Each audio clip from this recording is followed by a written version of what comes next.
announcing today that when it comes to Robert Saleh, he is out as the head coach. That move comes after that 2-3 record.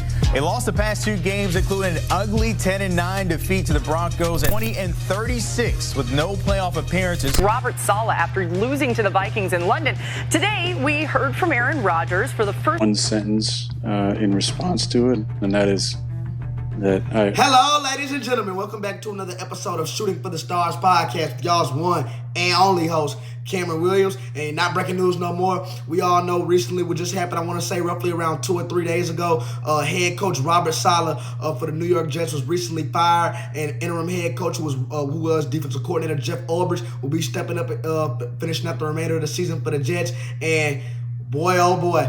First, I'm going to start off like this. I'm going to get right into it real quick and just give y'all my thoughts and opinions on this trade and what happened. So let me just start off like this. I'm not surprised, and like most of America, nobody should be surprised. I mean, I don't want to say Robert Saleh was a bad coach, but he was not put in a position to really succeed and have no success with this New York Jets team, and it's really sad. And I'm going to tell you guys right now, we need to start looking at Aaron Rodgers a little bit more closely, because I'm not saying Aaron Rodgers had him fired or got him fired, nothing like that, but I definitely believe Aaron Rodgers definitely has something to do with that. I mean, I'm going to tell you that now. The New York Jets right now as we stand, obviously, so let's go ahead and get back to the deep dive thing, how this even happened, all this and stuff like that. First, the New York Jets last year, obviously they acquired Aaron Rodgers 2 years ago. Obviously, we all know the injury that happened to Aaron Rodgers, as y'all can see, got hurt within the 4th snap of the play, the first game of the season on Monday night against Buffalo, and was out for the remainder of the season. So, and when I look and they subbed in Zach Wilson, and, Nathaniel Hackett and company offensive coordinator, who I'm going to be getting into, they were forced, they were dealt their hand to have to work with Zach Wilson, so they got a pass. So now, year 2 now for Aaron Rodgers. He's ramping up, he's getting ready for this year and hoping to get the offense going, because when you look at this New York Jets team, you guys, I mean, obviously Woody Johnson, who is the owner of the New York Jets, who I'll definitely be getting into in this video, no doubt about that, because he's definitely a big reason and a big, huge part of why Robert Saleh was let go, no doubt about that. But when I look at the New York Jets, though, this is a team that has a lot of talent on it. I mean, and many fans are wondering, okay, why are we not winning? What's the problem? I mean, we have talent, we have stars, we have studs all over the ball. I mean, before acquiring Aaron Rodgers, I mean, y'all Jets fans, y'all tell me, y'all hold me accountable for it. Y'all the main ones who thought our team was a quarterback away from contending for a Super Bowl. I mean, when you look at the team, when you look at the guy outside of Aaron Rodgers, Breece Hall, arguably a top 10 running back when healthy. You have Garrett Wilson, the top 10 wide receiver in the NFL. I mean, not only that, not too long ago, I think a year ago, he was literally just the rookie of the year. He was literally rookie of the year, and he's been a guy, regardless of who's been through, whoever throws him the ball,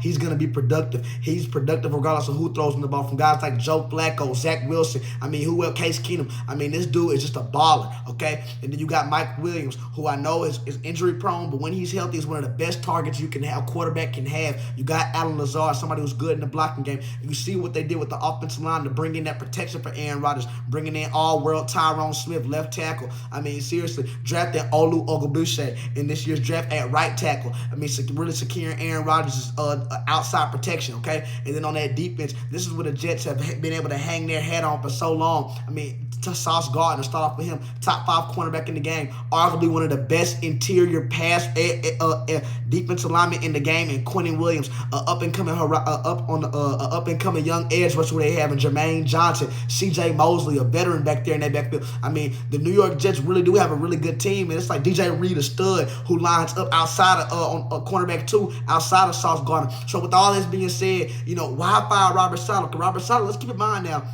Robert Saleh, before getting his first head coaching gig with the New York Jets, he served as a defensive coordinator underneath Kyle Shanahan's regime in San Francisco from 2017 to 2020, which marks 4 years. So, and he had that defense every year. San Francisco defense knows it. I mean, they're digging good now, but every year that defense was no joke. They were a force to be reckoned with. He was one of the best defensive minds in the game, and I believe it still is. Let's not get in joke. Let's not get this mistaken. As we speak right now, as of week 5 weeks in the season, before Robert Saleh was let go. The New York Jets right now the Jets have the second highest ranked defense literally in the National Football League with 255.8 yards allowed. Okay, they've given up 7 touchdowns so far through 5 weeks, and they ranked second in passing yards allowed with 136.6 yards. So the defense is not the problem, as y'all guys can see. The defense isn't the problem with New York. Y'all guys are seeing where I'm coming from. They're not the problem. We look at New York and we're like, okay, what's the problem?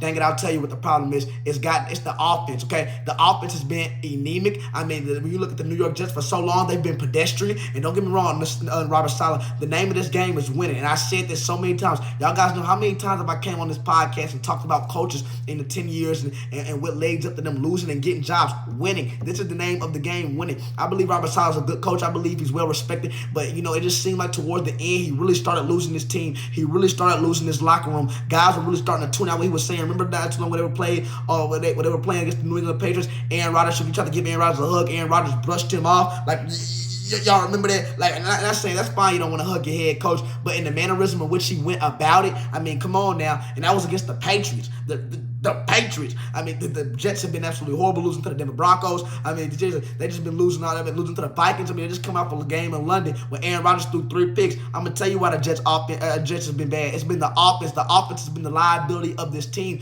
And I'm telling you, Aaron Rodgers has been blackmailing this man, undercutting his roster. I'm gonna tell you right now. Robert Saleh never wanted to bring in Nathaniel Hackett as his head coach. He never wanted to bring in Hackett. He wanted to keep Matt LaFleur. He wanted to keep LaFleur as the offensive coordinator. He never wanted to bring Nate Hackett in to call plays for his offense. Because as you can see, as those numbers I just brought up to y'all, the Jets' defense has always been a count. The Jets have always had a good defense. They've always had that intestinal fortitude. Okay, that defensive prowess. Okay, they've always had that. But the offense has been the problem. Let me tell y'all something about the New York Jets offense. Okay. The Jets have so far through 5 weeks heading into week 6, which is tomorrow, Sunday. The Jets have the 27th ranked offense in the league right now, in the National Football League, with they're averaging 286.6 all total offensive yards per game. They're averaging 206.2 passing yards a game, and they're putting up just about 18.6 points per game, which is nearly enough. Y'all hear me? I want to say this again. That is nearly enough. Now, when you have weapons like that. Not with Aaron Rodgers, quote-unquote, supposed to be a Hall of Fame. Let me tell y'all something right now. Aaron Rodgers is kind of a guy, like I said. Before I get into that, let's talk about Nathaniel Hackett. Let me tell you something.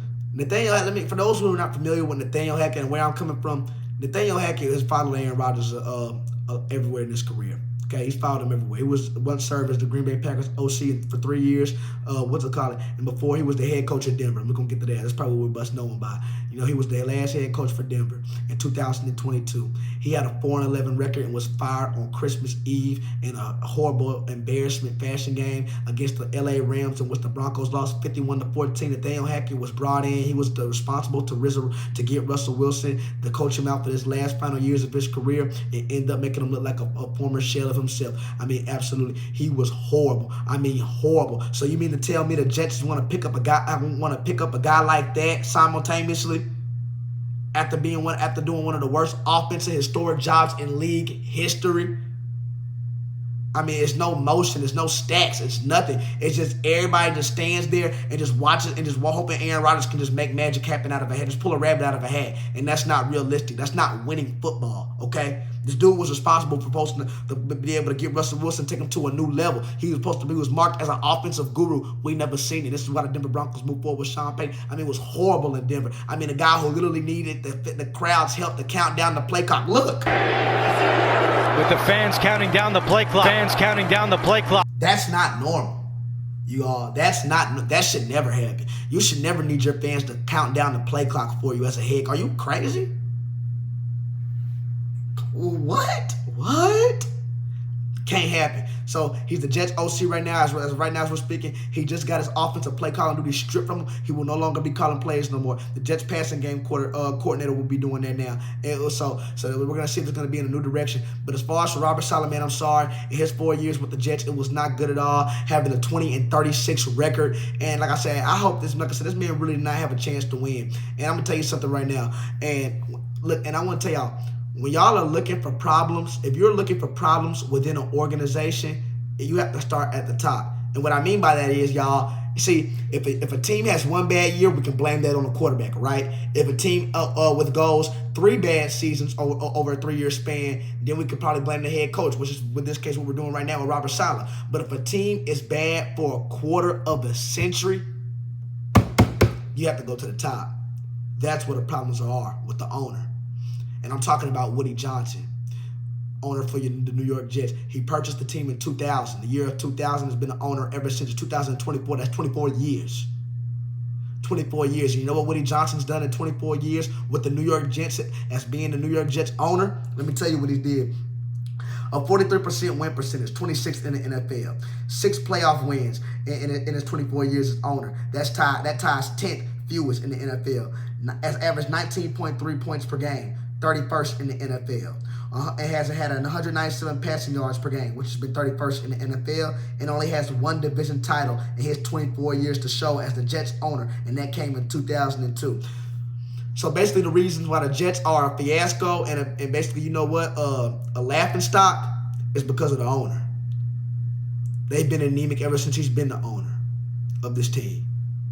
That's not a guy who you can win. We have to look deeper into these organizations if we want to know why these teams are not winning, why these teams are not aligning, why. And then as far as for Aaron Rodgers, my brother, you got to take some of the blame yourself. You're coming off definitely your worst game of the season. Like I said again, the reason why the Jets have looked so pedestrian, particularly on the offensive side of the ball, has also been the play calling of Nathaniel Hackett, but also the play of the quarterback. Because we look at it, Aaron Rodgers is really supposed to be running this offense, not Nate Hackett. You know, the only reason why Nate Hackett is there is because of Aaron Rodgers. Look at this. Look, literally, Aaron Rodgers loves him. I'm not just saying that, y'all. Aaron Rodgers loves Nathaniel Hackett. That's the reason why this dude has been able to. This dude has had so many chances in the NFL and has completely it has had so many chances and has blown them all, but yet still finds somehow, some way to be employed. And don't get me wrong, I'm not hating on a man for finding a way to be employed. Trust me, especially in the world we're living in now in 2024 and us being in a globalized recession. Okay, well, but.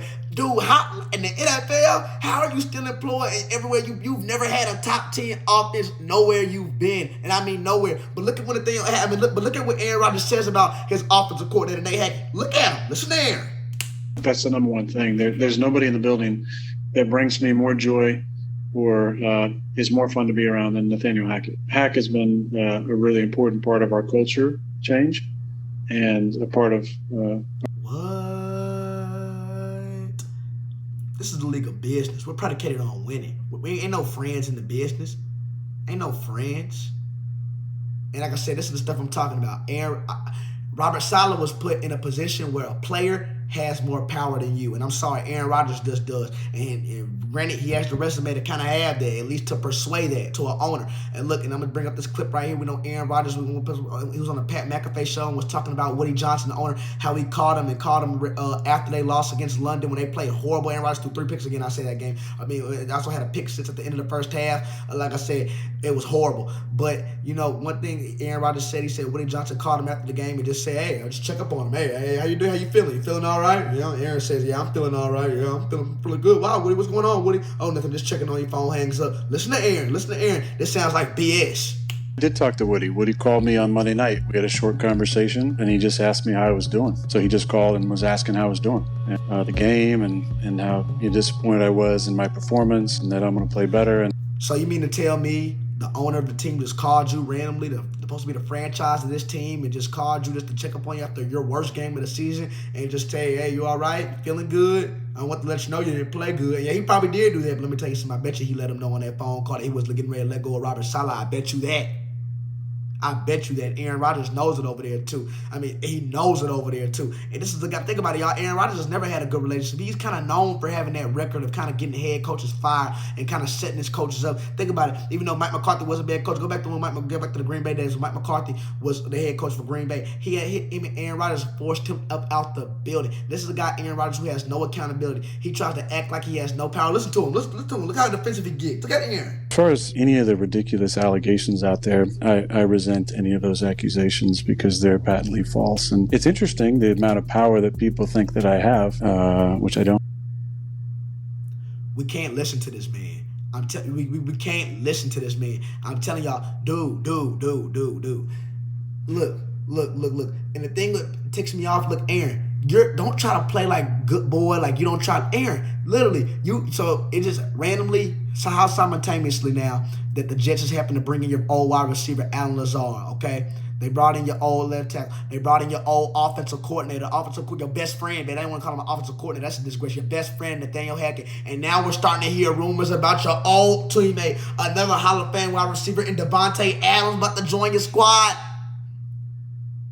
And I'm going to make a video about that later. Davantae Adams, don't go to New York. That's the worst place you can go. After seeing how the Jets organization treated this man, Robert Saleh, regardless of his work there, regardless of his 20-36 record in 4 years there as the head coach, still to have this man come into the office, have him have a meeting in front of y'all, and then tell him you're fired and escort him out the building is absolutely disrespectful and just shows as a dysfunctional, how dysfunctional and just how interpreted the whole New York Jets and how messy the whole New York Jets organization is. I wouldn't want to play for no organization like that.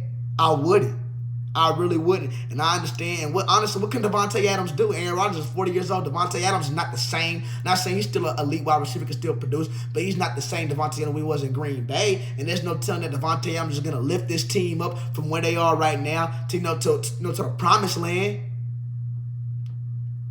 You need to work with what you got. Somebody needs to get this offense in check. There is talent enough as it is on this offense. You need to neutralize this. You got what's it called, a dude who's calling plays who doesn't know what he's doing. And for Aaron Rodgers, you got to take accountability in your game. Yeah, I'm calling you out, A-Rod, Mr. Bad Man. I'm calling you out because guess what? You got to help the coaches out. You got to help the team. You got to help Robert Saleh out. And one last time I'm going to tell you too, Aaron, how bad does that look? Can y'all imagine? Hear me out. Can y'all imagine Peyton Manning late in his career, getting one of his head coaches fired on his watch? Can y'all imagine Tom Brady getting the head coach fired on his watch? Can y'all imagine Dan Marino getting the head coach fired on his watch? Can y'all imagine Drew Brees getting Sean Payton fired later in his career on his watch? No, that's embarrassing. That's not what Hall of Fame quarterbacks are supposed to do. Hall of Fame quarterbacks are supposed to, it's a 60-40 relationship. Quarterbacks are supposed to make, yes, you have a superstar, you're supposed to make the head coach make a little better than what he is. That's fine. That's what you're getting paid the big bucks to do. But for Aaron Rodgers, dude, you got to take accountability in your own game. Looking at Aaron Rodgers, dude, you have looked like a shell of yourself. You do not look like the dude we last seen in 2020, when you won those MVPs, those back-to-back MVPs. I mean, Aaron Rodgers look like he does not trust that foot. He look like he doesn't want to run no more. He looks stagnant. His ball, he look like he's just getting the ball. He's just throwing the ball, avoiding to get hit. He's just throwing the ball anywhere now, not trying to look out for his receivers no more. Just throwing the ball just for his own self-aggrandizement so he doesn't take a blow. And which I understand, being 40 years old, coming off the injury you came off of. But dude, that's the name of the game. You're going to have to take some hits. And if you're running for hits, you need to go ahead and hang it up this year. If you're running from hits, if you're at the point of your career where you don't want to get hit no more. Because let me tell you something, brother. Every week we living for these hits. These hits are coming. Guys are coming. That leather is popping.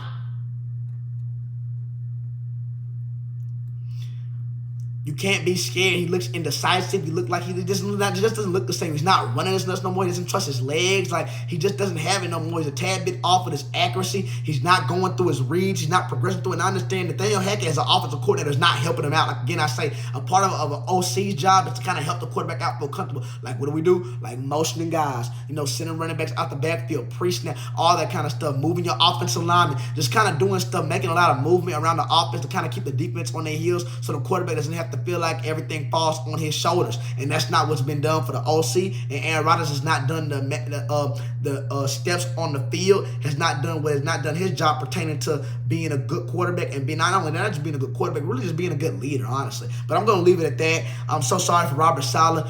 Which is going to be interesting. Y'all let me know what y'all want to hear next. Have another content come up for y'all. Have some debates come up for y'all real soon. And like I said, y'all, we're on the road to 1,000 subscribers. I cannot get to this goal without y'all. We're at 600 right now as the time of this video. And y'all let me know what y'all want to hear next, man. We're on the road. And like I said, I enjoy doing this and I enjoy bringing content to you guys and being able to elaborate to you guys, man. Y'all let me know it. Y'all please make sure to leave a like, comment, and subscribe. And once again, y'all let me know what y'all want to hear next. It is real crazy. I never salute for no head coach losing their job. I believe Robert Saleh will find another one. He will prevail through this, and he will embark his name again. Heck, if Nathaniel Hackett if Nate can get another job as an OC after being horrible everywhere he's been despite Green Bay, then I believe Robert Saleh can definitely get another head coaching job. But that leaves it for this video, and I will see y'all on the next video on Shooting for the Stars podcast with y'all's one and only host, Cameron Williams.